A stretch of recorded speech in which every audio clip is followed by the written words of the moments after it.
Tonight, a new report raises fears about Equinor's oil spill cleanup practices, and Silverton jail turns 130. With the latest from around the region, your nightly news with John Hunt begins now. Good evening. Greenpeace has released a damning report exposing Equinor's plans to use a banned chemical spray in the event of an oil spill. Experts say its use would be catastrophic. Nathan Regter has more. Greenpeace haven't minced its words about the danger of Equinor's plans to drill for oil in the Great Australian Bight. A 26-page document released this morning claims the Norwegian company planned to use banned toxic chemicals. Equinor's plans will be illegal in Norway. So why are they proposing something that is far less safe in Australia that they wouldn't do in their own backyard? The report outlines that in an event of an oil spill, Equinor will deploy chemical dispersants such as Corexit 9500 to contain a leak.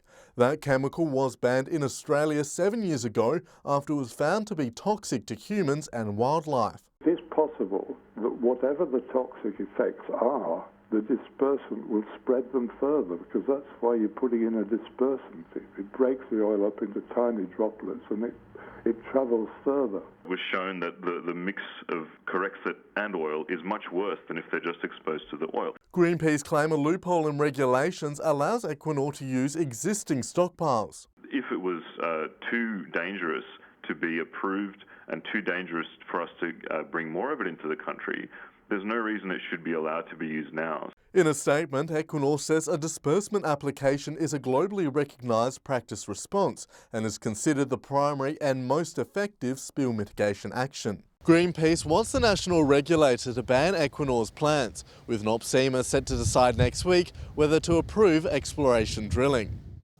Kimberley residents have voted to decide whether to consent to hosting a proposed nuclear waste facility. Voting in a postal ballot closed this morning, with results expected within the next week. Meanwhile, Flinders Ranges residents will begin voting next Monday whether to back building it outside Hawker. They have until December 12 to cast their vote. Broken Hill was hit by a large dust storm yesterday, blanketing the city in dirt. It rolled in just after 4 o'clock yesterday afternoon, covering the region in a red and brown haze. Wind gusts of over 70 kilometres an hour also engulfed the city. Those who chose to clean their cars early in the day left wondering what it was all for.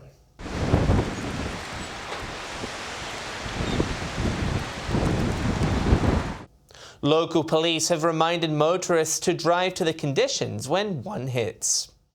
A recent gambling survey has revealed a big drop in people having a bet across New South Wales. But Lifeline Broken Hill says problem gambling is still very common in regional towns. An activity on the nose in New South Wales. A recent gambling survey revealed a significant decrease in most forms of gambling across the state since 2011. Of the 10,000 people surveyed, 53% said they had gambled at least once in the previous 12 months, down from 65% 8 years ago. However, Lifeline Broken Hill says those results don't properly reflect regional communities. 68 active clients on my books at the moment. And I was just looking at the survey just a moment ago, and I'm just saying, yeah, so I think it's urbanised. That while the survey highlighted the 18 to 24-year-old demographic, Mr Pearce says they're dealing with an increase in middle-aged problem gamblers. Lifeline aiming to start more anonymous therapy sessions in the new year. It was really successful in the first couple of months, instead it sort of petered out, so I thought, we'll go back, because it came into winter and people weren't looking at the winter seasons coming out at night time. But he says it's vital the city's younger generation are aware of gambling addiction, with the group conducting frequent sessions at local high schools. It's so accessible, so we've got to try and rein that in, just give them a bit of awareness, like awareness campaigns. Be responsible if you can. Don't get hooked on these online apps. If you or anyone you know needs help, contact Lifeline on 13 11 14. Patrick Reinke, 7 Spencer Gulf News. The Defence Force has toured a hot air balloon across the region as part of an aviation-related educational program. It also made a stop at a Port Pirie school. A rare sight, an Australian Air Force hot air balloon. Travelling across our region, used to promote a career in the Army. Well, we don't use it operationally. It's just for our public relations to promote the Air Force and the Australian Defence Force in general. They also spoke with students about life in the Defence Force. Promoting an astro-STEM career path, so they're really keen to make young people more aware of STEM-based opportunities. Learning about the balloon inside and out. Unfortunately, the conditions stopped it from flying. It's just the environment and the wind conditions today. It's just too windy. Some students say they enjoyed interacting with the troops and asking questions about the Army. But you don't actually get to see them as much face to face. You just think they're these completely different people that are so strong, and then you realise you can talk to them. This balloon has travelled around Australia, and organisers say it will be heading back to Adelaide before commencing the next stage of its tour. I've been with the balloon for 3 years and had the opportunity to travel all over Australia. It's been a great crew, and I'd recommend it to any kid looking for a career. Shari Hams, 7 Spencer Golf News. Still to come, Port Augusta tradies come together to talk safety, and the upgrade of the Pankala walking trails officially underway.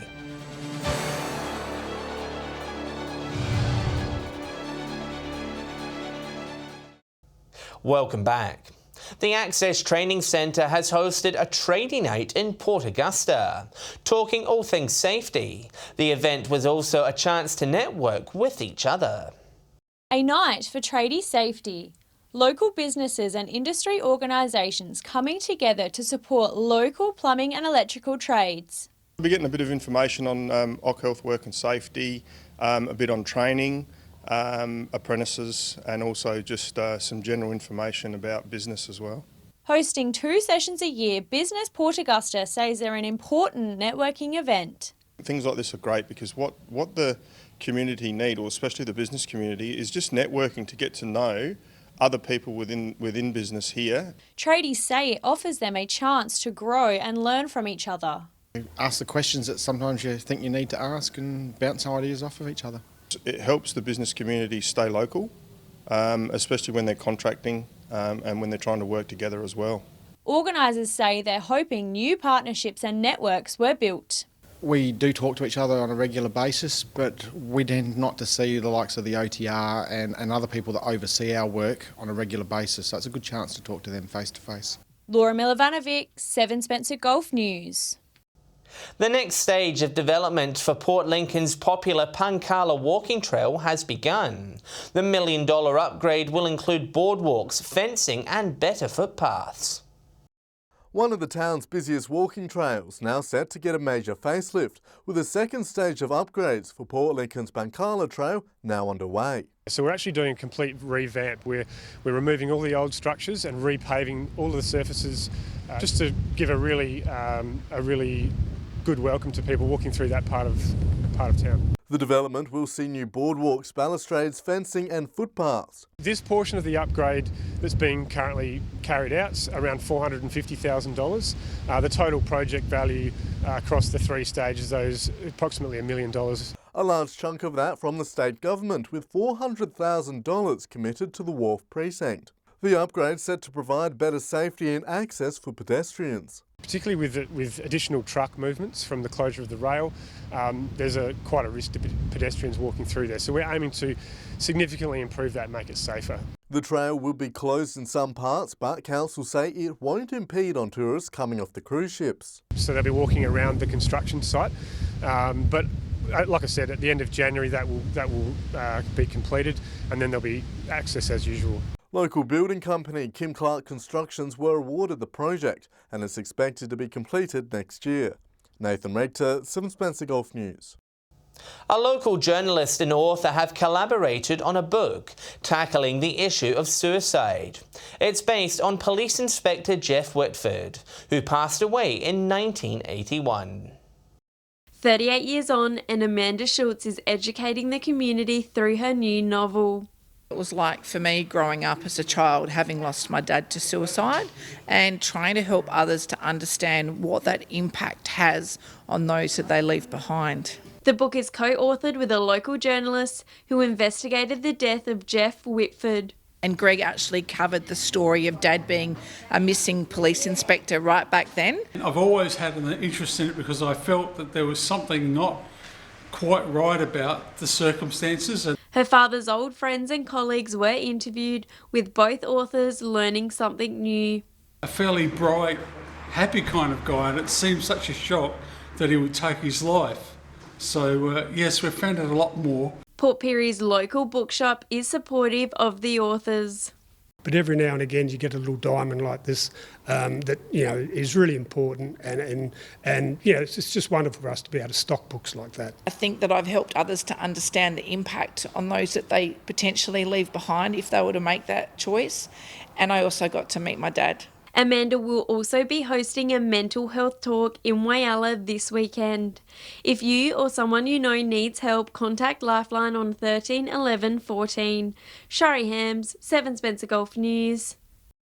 A leading child psychologist has visited our region to talk about childhood stress. Kimberley spoke at Port Augusta West Primary School, discussing ways parents can help their kids.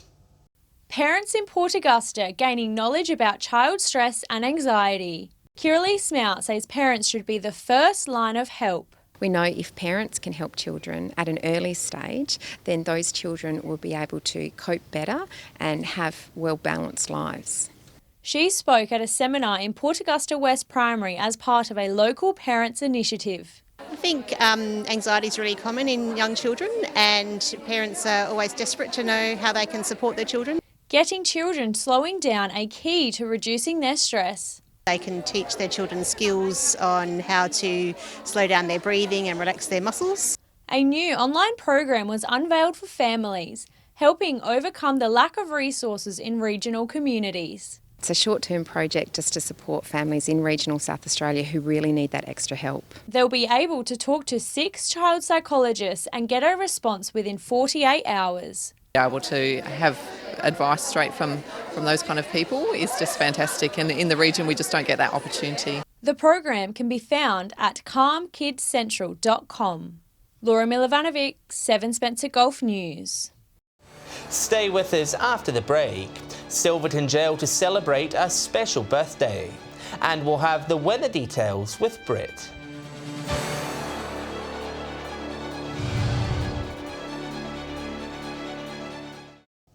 Hello again. A historic Silverton tourist attraction will celebrate a big birthday this weekend.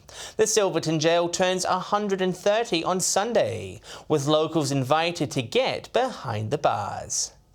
Built in 1889, still standing in 2019, the Silverton Jail today accommodates tourists rather than incarcerating criminals. They went and built this massive complex here. That was £10,070 actually cost in them days in 1889. It was finished in October 89. When Broken Hill built its own facility in 1892, Silverton's became mostly an overnight lockup for short-term prisoners. The jail was eventually closed in the 1930s, becoming a museum in 1968. Tourists and locals are invited this Sunday to join in a day of celebration as the jail turns 130. We're kicking off at 10 o'clock.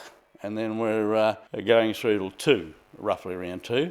At 1 o'clock we will have cutting the big cake. Mr Wecker says visitors will discover history and stories within the walls. He also says jail wardens from around the country have visited the historic building. They say that this jail is oversized, it's too big.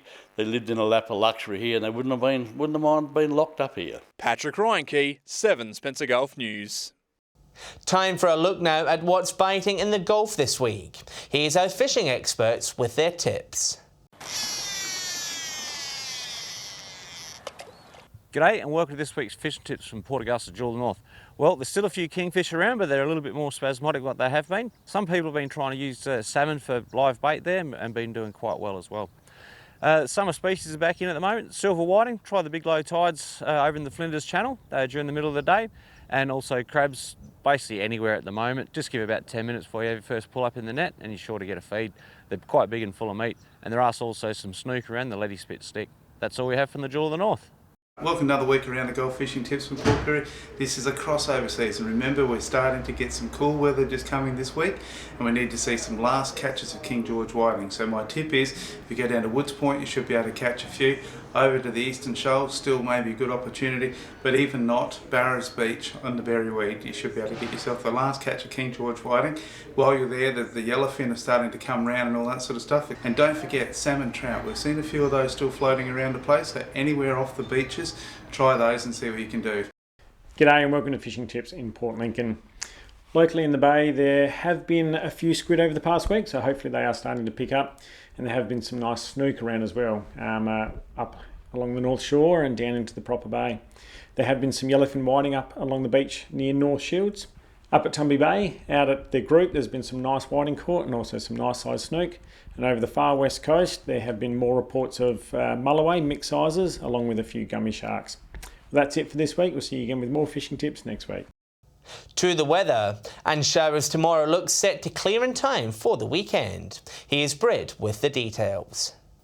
Good evening. It's been a partly cloudy day about most of the region with rain and strong winds about the lower Eyre Peninsula.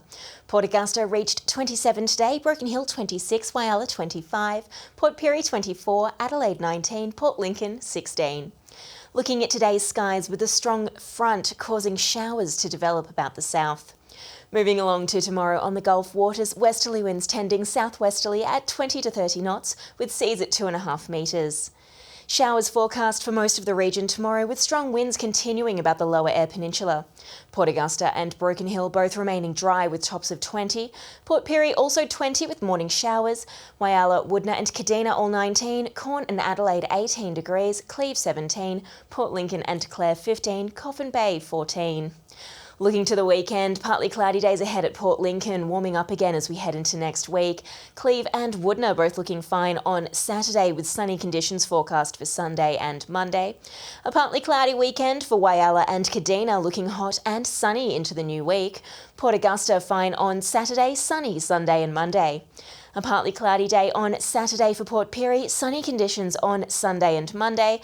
Clare looking fine and partly cloudy across the weekend with a hot and sunny start to next week.